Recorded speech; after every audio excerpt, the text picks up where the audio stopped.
An account in Aptos is derived from a key pair and holds assets, transaction history, and smart contracts. So usually, sa mga blockchain natin like Ethereum, Hyperledger Fabric, so people are identified using a public key.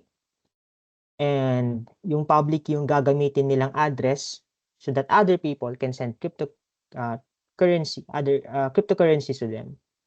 However, in Aptos, it's quite different. There are actually 3 keys, public, private key, and then yung account address. We'll see it later kung paano sila naiiba.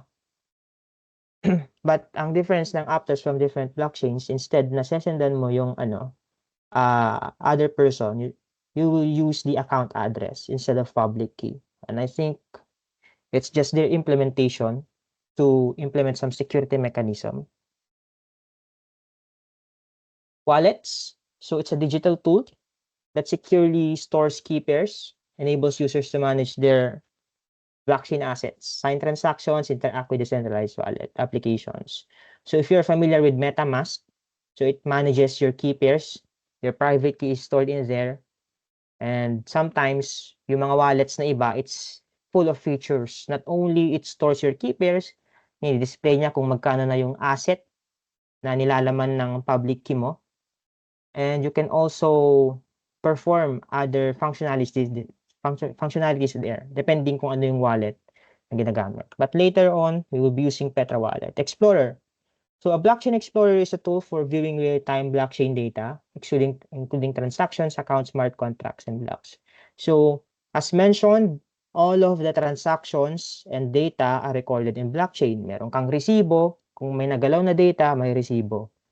And paano mo siya i-prove? Once you have that receipt, the key or the hash of that receipt, pwede mo siyang ma-view sa Explorer. Later on, kikita rin natin yan.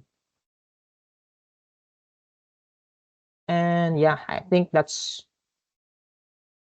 the definition of some terms that we mentioned here. So key pairs wallet, networks, Explorer. So we are now going to proceed with our main focus for today.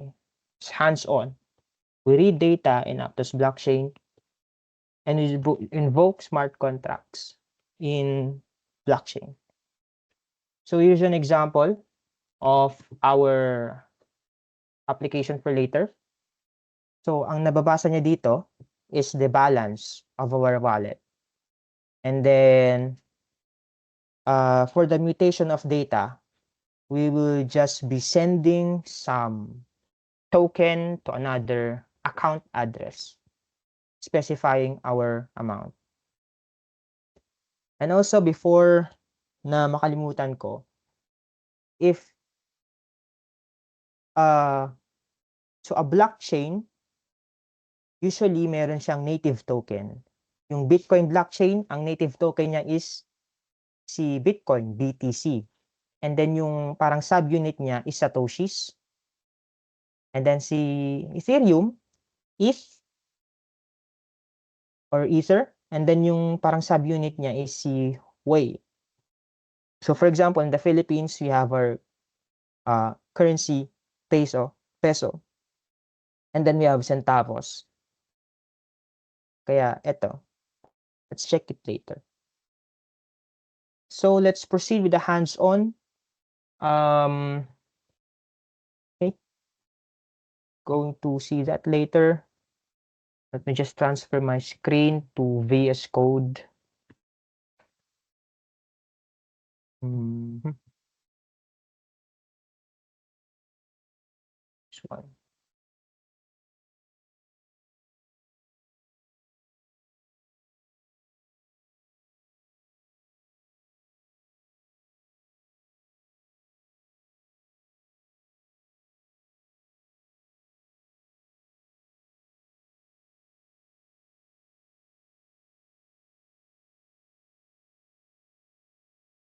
Okay. So let me just activate my WSL. And I already created a directory for this. So ito yung gagamitin natin. And then konting zoom ko lang. Ayan.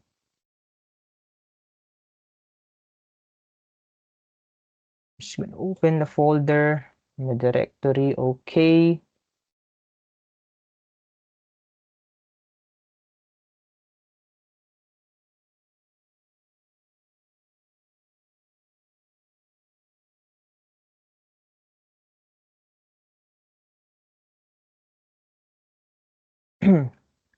So the goal of this hands-on exercise is to demonstrate how we can read data and how we can mutate data that exists in blockchain. So let's start first. I think this is also important. So let me just reshare this one.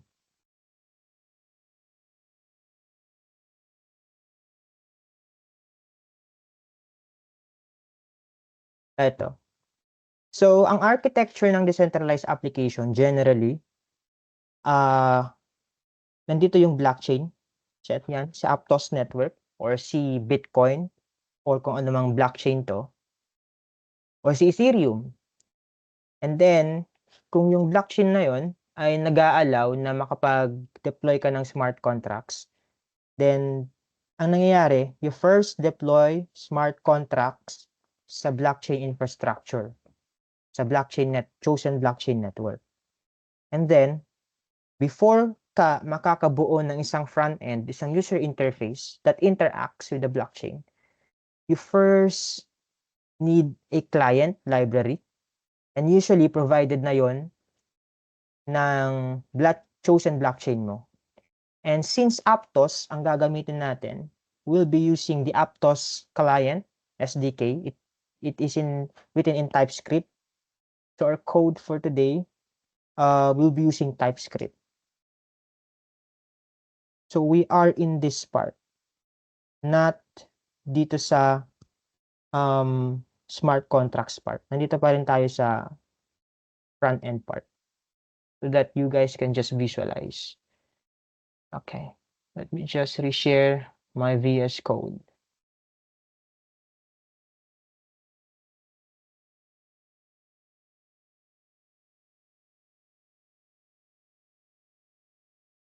Okay.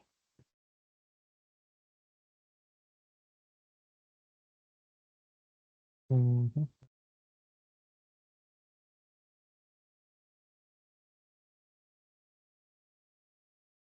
So I have here a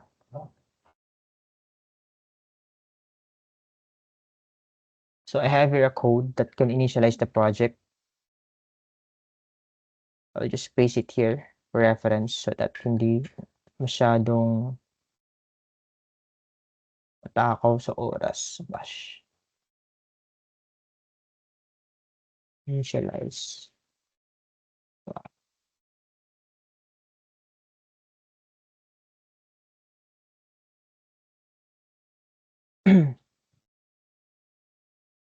So I will be just copying this code.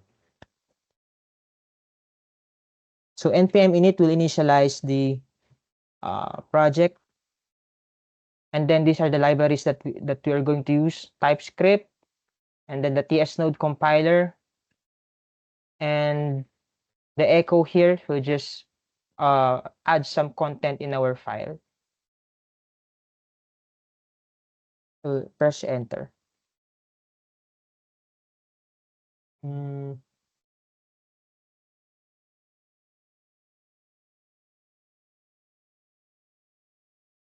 Enter lang, blank.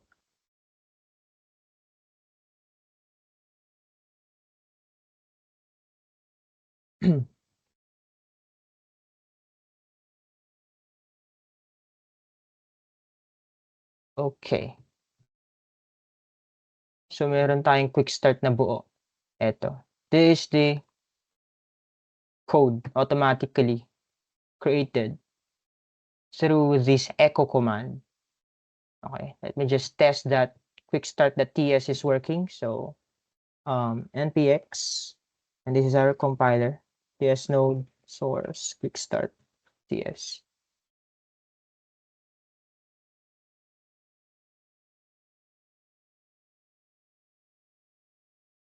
And there we have it, the running example. Okay, so our initialized project is working.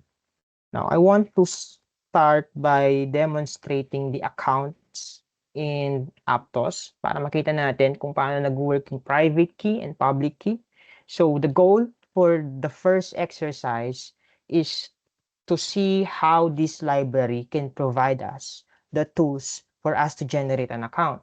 Because before you can transfer a token to other person in the blockchain, ang reference ng person mo na yon is yung mga account nila, which contains public key, private key, and yung account address made in Aptos.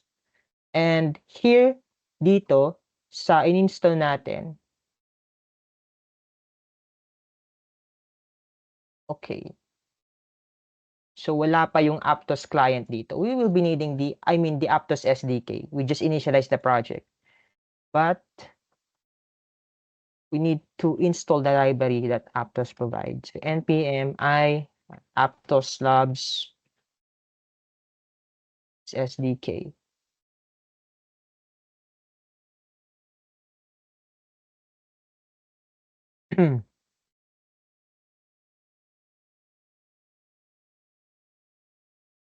No version 16. I just change my version to the recent one.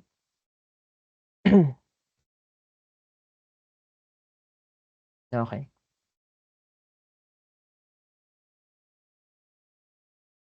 So let's define our entry point, which is main. And then we're going to call main dito. And what we want is for us to generate an account. And then read the public key and read the private key and read the account address of that account. And we will be needing the account class from the library that we downloaded, that we imported using the Aptos Lab TS SDK. And they already provided an easy way in their API, an efficient way to generate an account. You just call account that generate. And then from this method of the account class generate, account that generate, it will provide the public key of Alice. So we have Alice and Bob, the traditional representation when it comes to cryptography. So, okay.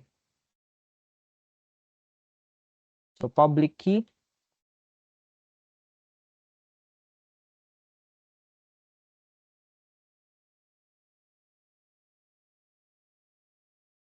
So Alice, public key of Alice is, let's use string interpolation. Alice that public key. And let's try to test our code before we proceed with the next line.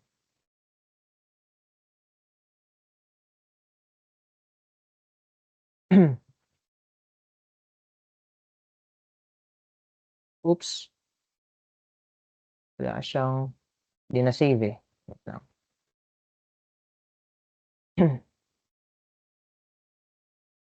Ayan, laban ako dun Hindi pala na save. So at least it's working. So I think I'm confident that the private key will also be printed in the terminal. So console.log private key.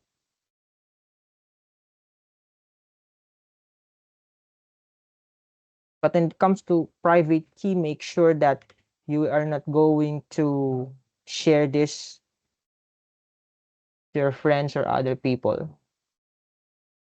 because this key will be used to sign transactions. And what if yung account mo merong mga tokens? Pwede yung mawala, manakaw. So private key of Alice.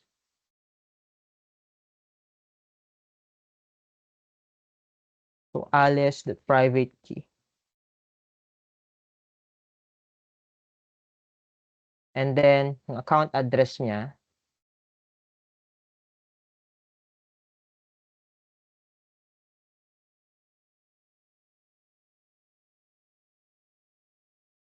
Alice dot account address. So let's see.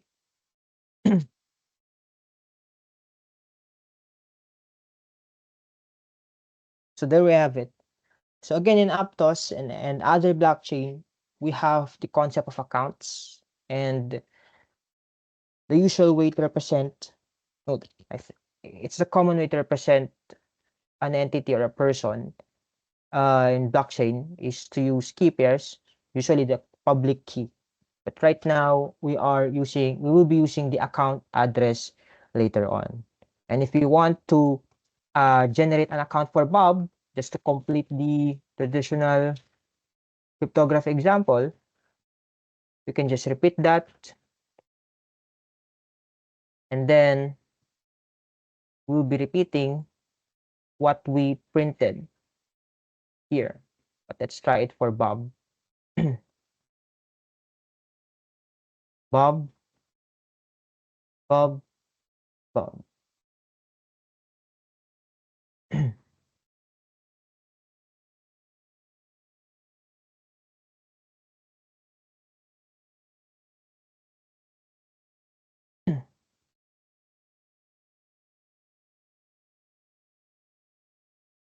And there we have it. But eto, observe natin that yung unang public key ni Alice dito is different compared sa bago. Kasi every time we run the code, nag-generate siya ng bagong mga key pairs and account addresses, public key and private key. So, there must be a way na mare-retain natin yung dating public key ni Alice. And in cryptography, once you have a private key, you can derive the public key from there. So later on, we will be using a private key and for us to have an unchanging public key. Okay. So this one, okay. For a new file, fund account, the TS.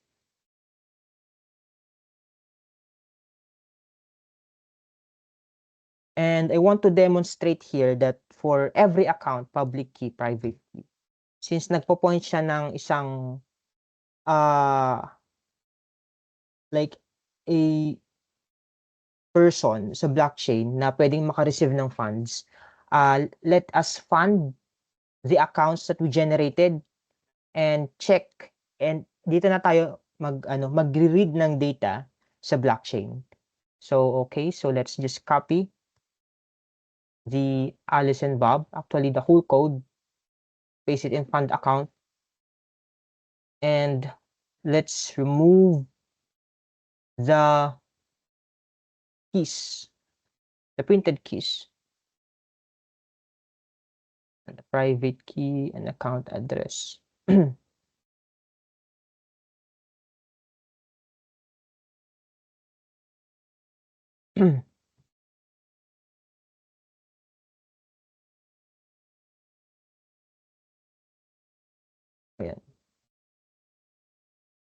Balik na lang natin yung mga keys except the private key.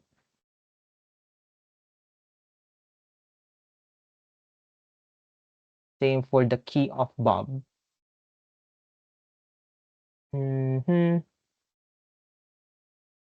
This is Bob's key.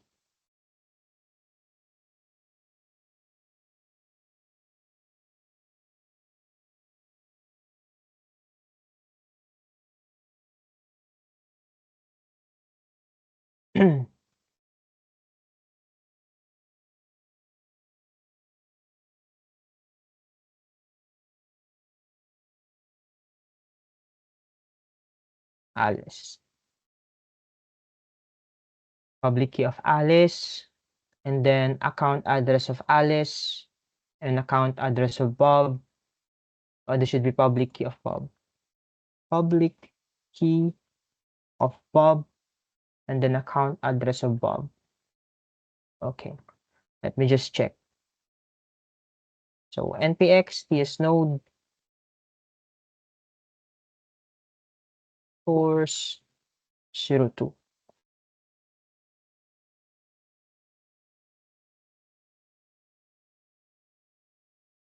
Okay, and there we have it. Now let's try funding these accounts.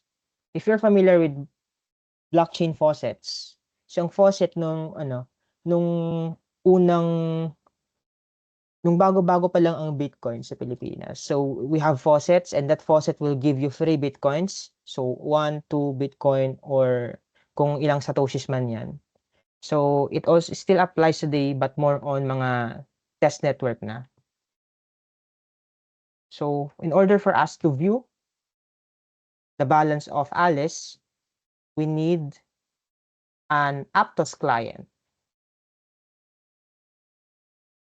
Aptos.view. Okay. Let's first initialize the Aptos client na pinoprovide din ng library. So new Aptos config, and then let's define config. Const config is equal to new Aptos config. And dito na papasok yung network natin kanina present natin. So we have network. Dapat i-auto-import natin yan galing from the Aptos Labs TSSDK. .devnet. Devnet ang gagamitin natin. Ayan, imported na dito, automatic. And then, Aptos from Aptos Labs SDK. Okay, so this one. Natin yan kailangan. So this is the start of the demonstration of how we are going to view data. View data stored in blockchain. So meron tong pattern. So since this is TypeScript, the return type of this is a number stored in an array.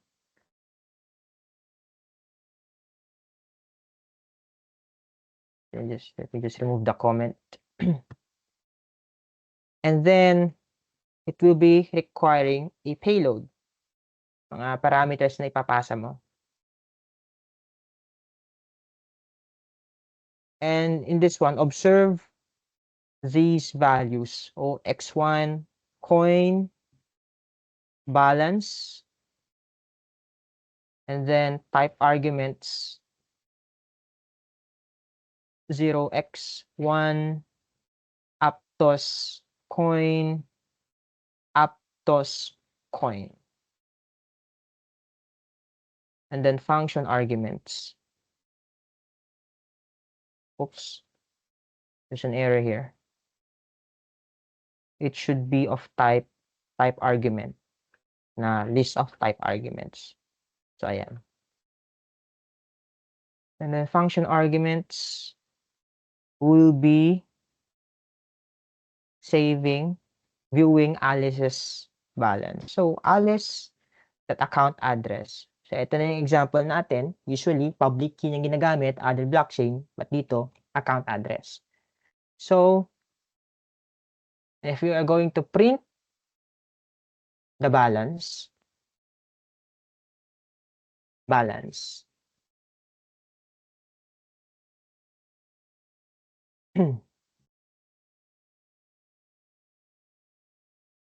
ayan. And if you try to compile and execute, 02 fund account.ts. So we have an account here. our client library talking with the Aptos network in the DevNet, and our query.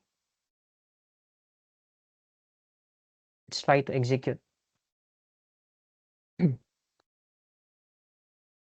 And there we have it. Ang balance natin is 0 kasi kaka-generate lang yan. Now, let's try to dissect itong mga functions na ito. Let me just visit the Explorer. Aptos Explorer.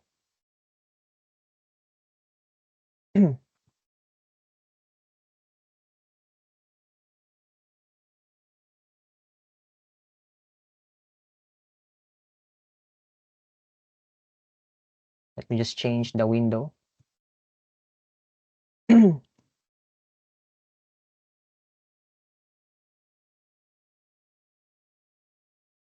Ayan. So, okay. Ito, to quickly describe, this is the smart contract. This is the smart contract that we are calling. Ang address niya is 0x1, ang module niya is coin, and ang method niya is balance. And then, proving that blockchain is transparent, let's look for that address. And here, we have that network selected of DevNet. And 0x1. Ito siya. Modules. Okay, coin. This is the coin module. Ito pala. Module, letter C. Coin. Ayan. Ganyan niya nire-refer. So, since blockchain is transparent, lahat ng code nandito. Makikita mo. Oops.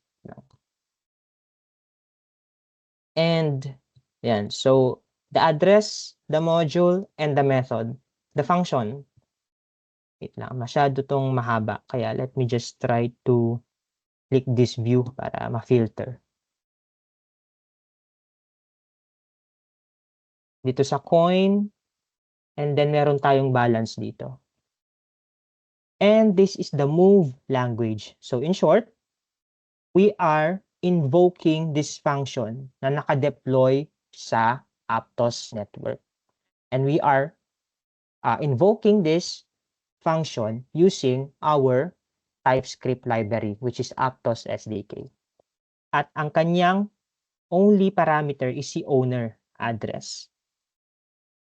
Dito nangyayari yung mga logic, business logic na naka-implement dito para ma-return niya yung balance. Pero dito yung focus natin yun. I just want to demonstrate this. Paano sila nag-uusap between client and smart contracts.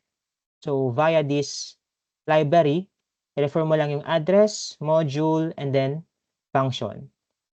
And then type arguments. Anong coin yan? Nandito siya. Dito, coin type. Dito mo pinapasa.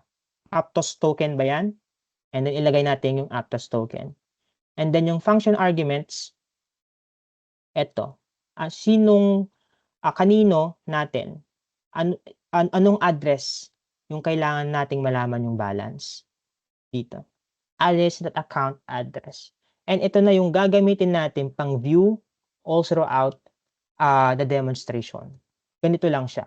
As long as you know the address, the module, and the function of the smart contract. So that's, I think, that is the pattern already. Okay. Now, so that's the view. Let me just demonstrate how to mutate data.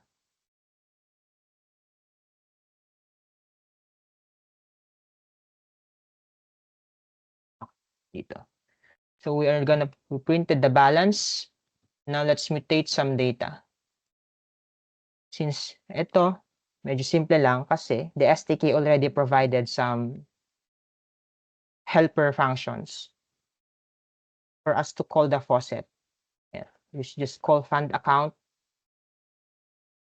address, and Alice that account address. And then amount niya is, let me see.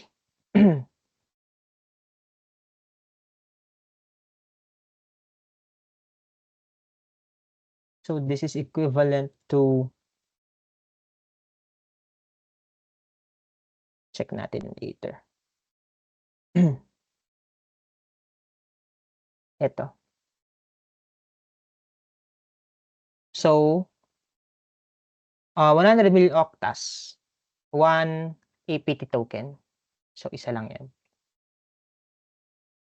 So, this is where we mutate data. Nag-request tayo ng token, 1, isa lang. And let's just repeat this view. Let's just call it new balance. And then new balance. New balance. Ito. So what we did here, after we generated an account for Alice, we requested Aptos to fund Alice. Because initially, wala pa siyang balance. Dito, nag-request tayo ng balance sa Aptos. Let's just clear that. And npx ts node src 02 fund account ts.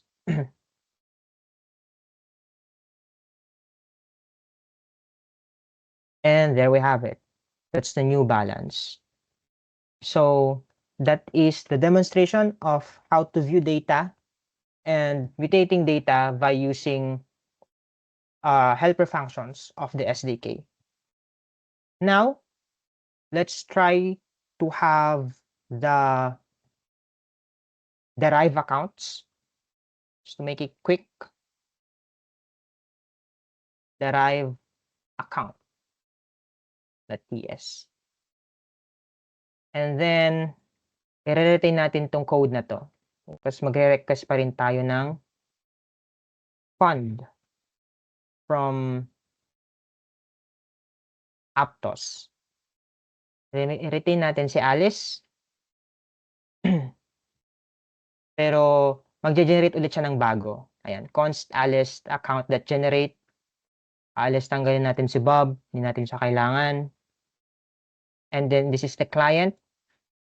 Config Aptos and balance. And the new balance of Alice. New balance of Alice. Now, since every time we execute the code, bago palagi yung address, kailangan natin ma-persist yun. So, for example, meron tayong wallet. So, meron tayong wallet sa browser natin.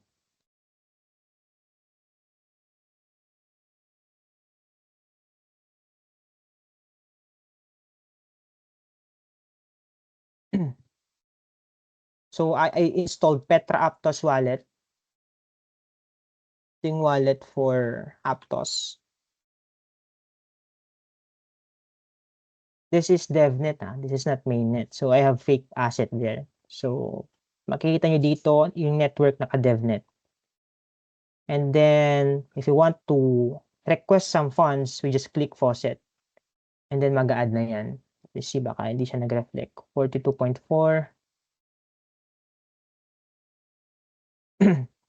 Baka may rate limit.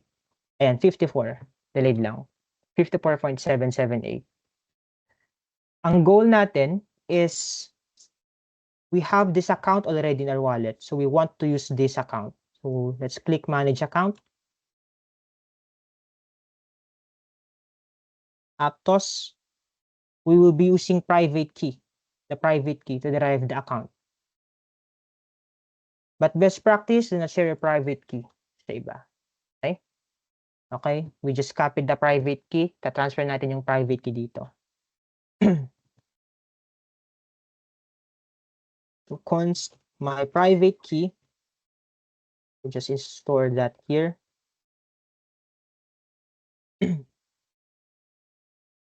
Then let's derive this key.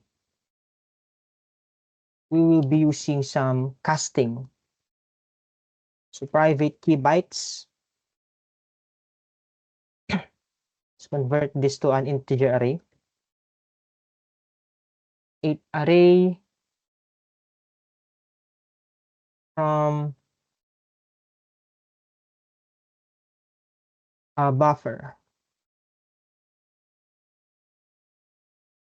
my private key, which is a hex type.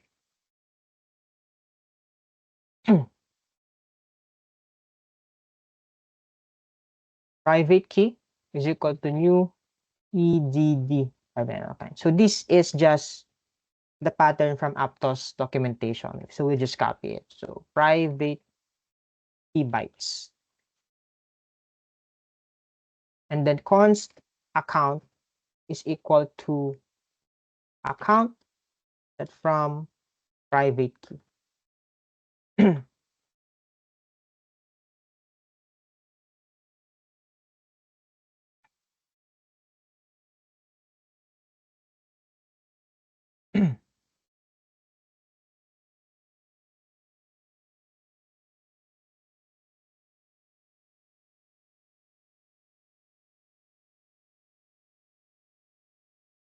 So this is a string, private key. Then private key bytes. Assign integer array that from buffer from private key, my private key, which is type hex, and then new ed25519 private key and private key bytes. The new account, const account private key. It's the same code as this one. ed2559. That is the error.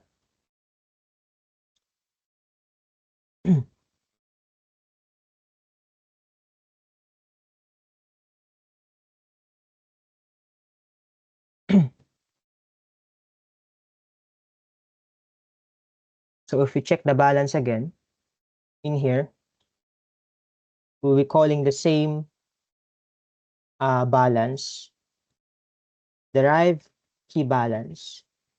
Mapapansin natin dito, when you use account, that account address, and print it,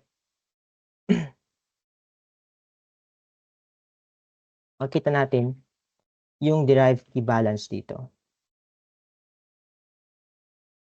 So let's try npx tsnode src 03 derive accounts.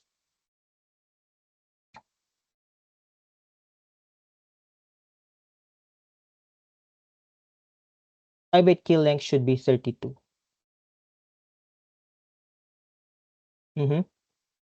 Meron error dito, I think.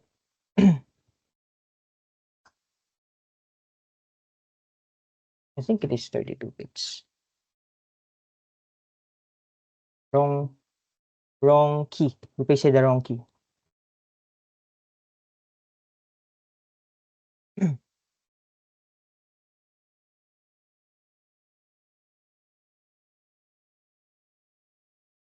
And there we have it. We have the derived key balance. Ibig sabihin, we did not use an account that is auto-generated. We derived the account from the private key in this one. You will see, you can use this as a reference later. And now for the final example, I think, naging very familiar na tayo sa pag-view ng data in Aptos. We just use the aptos.view and we already have the derived keys from private key. What we want is to transfer some funds between two keys. And that's where we are going to see how we are going to send transactions. So this is for the final example. So 04 fund and transfer .ps. So we'll be borrowing some code here.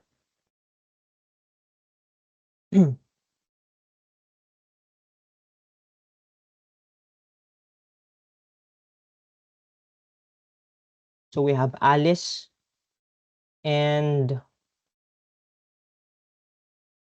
we have our own account. So 2 accounts. And before that, we funded Alice's accounts. So here, a new balance. New balance of Alice. So what we're going to do, we will be adding some balance kay Alice. We will be sending. And that's where we are going to use Aptos transfer. We're going to call Aptos transfer. So to transfer tokens, we build transaction. After building transaction, we commit transaction.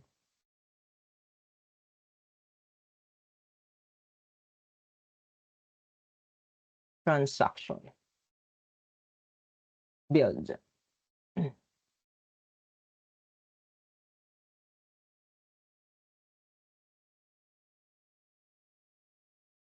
Sign transaction.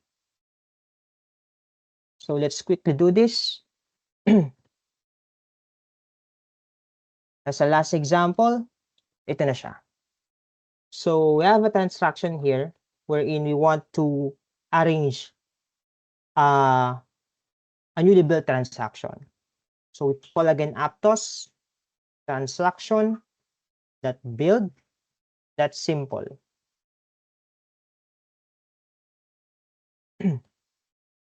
And it requires by default the sender, which is my account. Yung account natin. Account. That account address. Data. Eto na siya. Yung function ulit. Makikita ulit natin si function. And yung address, yung module, Aptos account, and then, yung method na tatawagin natin, transfer. And then, yung argument, function arguments, saan natin siya isi-send? Kay Alice. That account address, bigyan natin siya ng isang APT. Apat siya. Ayan. So we built the transaction. Next is we sign the transaction. Const committed transaction is equal to await Aptos that sign and submit transaction dito.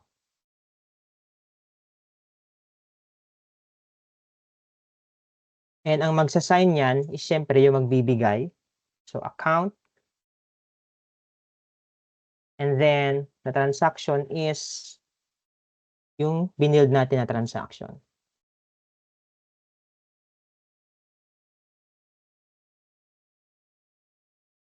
And then,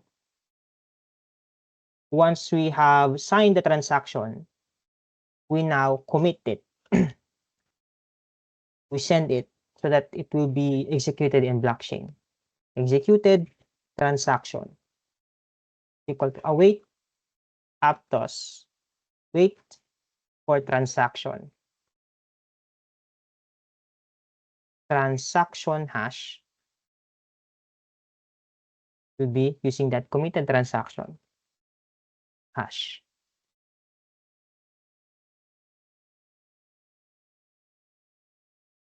Transaction hash will be executed transaction that hash. Okay?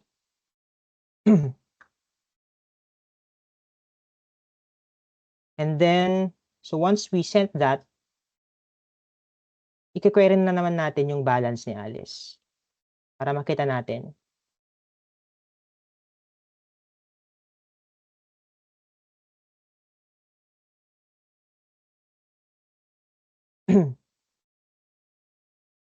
New balance after transfer.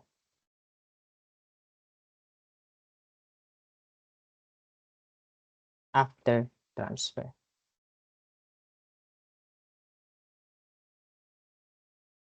And let's try to execute TS node SRC 04 fund and transfer.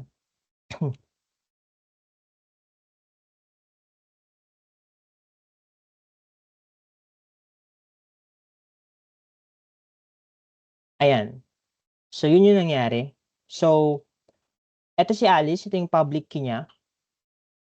At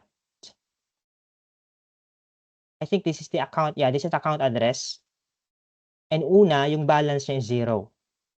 And then we requested some funds sa Aptos. So, nagkaroon siya ng ganyang balance. And then, instead of generating another account, we used our account from the private key of our wallet. So, that's our derived key. So, from private key, we can derive a public key and an account. And then, after nakaset up tayong dalawang accounts, we transferred some funds kay Alice. At ito yung transaction hash ng pag-transfer natin. And the new balance ni Alice after the transfer is this. Naging 2 na siya instead of 1. And then, if we are going to check this Explorer, oops, Control-Shift-C,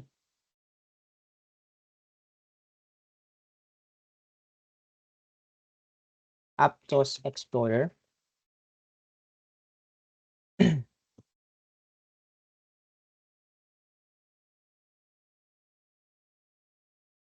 sa DevNet. Kaya wala. Ayan, meron na. Makikita natin dito yung mga information, mga events. Ayan. So, we transferred one EPT. Lahat ng nangyari. The payload, ito yung address natin na nilagay. Yung balance change, ito. So, lahat yan. We can see everything. So, ano man nangyayari sa blockchain. We can see it via the Explorer. We can use the hash as a receipt. Now, so that's basically it. So, yun yung view natin. Fund and transfer. So, na yun. Nakawala. Dito pala sa other screen. So, that is the account. It's very important for us before we begin blockchain development. We know the concept. So, that is the account. We send tokens, cryptos sa mga account. And for Aptos, we use the account address. And since the generated account, they have no balance, empty, 0, nag-request tayo ng airdrop through this helper function fund account. And then, when we viewed the balance, this is the pattern for querying data sa blockchain. Sa Aptos, we just call view, yung address, module, function, and yung mga arguments if may present na type or function arguments. And we just print the output o meron tayong panggagamitan later. And then fund and transfer. Fund and transfer. Oops.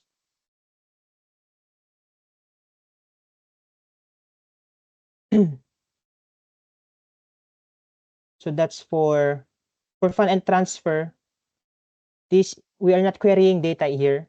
We are mutating data, changing data. We build a transaction instead of view. Transaction build, and we need the address, module, and the function that we're going to invoke. And those are the arguments. We sign and we send the transaction, and we have our results. And all of the output, may hash yan, you can visit it using the Explorer. Ayan. So I think, let me just demonstrate this real quick. So account address of Alice. So in here, this is just the integration of the code. the same code integrated in React. So we have just text fields, recipient, amount, 1, 2, 3, 4, 5, 6, 7, 8, 9.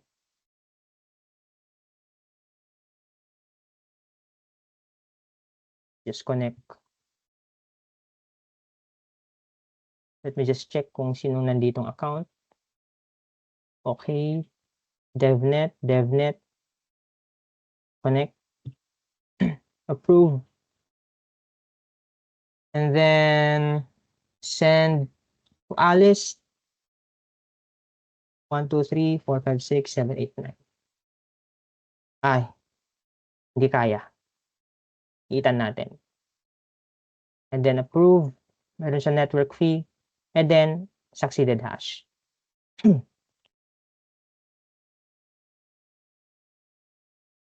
So I think we don't have enough time, to build the front end, but I will just show the code.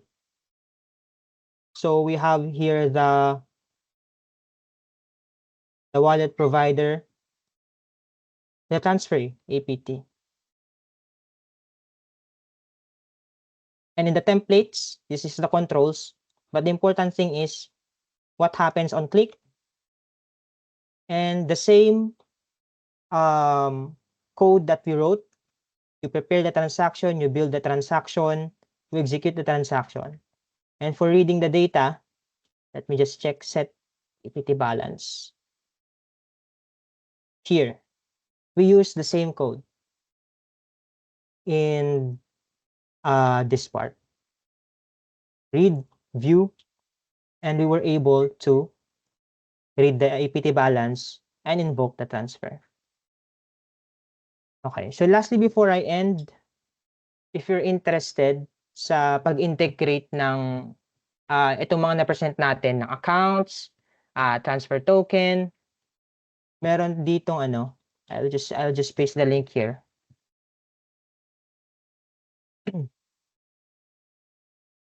Create Aptos DApp. It's a template, it's a boilerplate.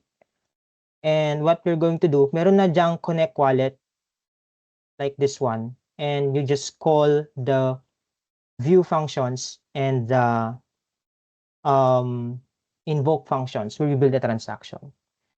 And I think for now, this is where we are going to end our hands-on demonstration of Aptos.